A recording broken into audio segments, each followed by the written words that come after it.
सत्संगजी प्रेमाने बोला द निरंकारजी। तर आज मी पुन्हा एकदा तुमच्यासाठी एक छोटी गोष्ट घेऊन आलेली आहे। तर आजच्या गोष्टीचे शीर्षक आहे आजीची भक्ती आणि देवाची कृपा। एका छोट्या खेड्यात गंगा आजी नावाची एक वृद्ध स्त्री राहत होती।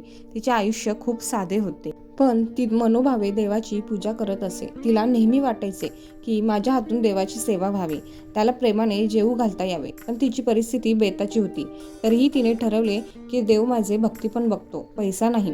तिने रोज थोडेसे गुळ आणि भाकरी बाजूला ठेवायला सुरुवात केली। काही दिवसांनी तिने एक छोटासा नैवेद्य तयार केला आणि मनोभावे देवाला अर्पण केला।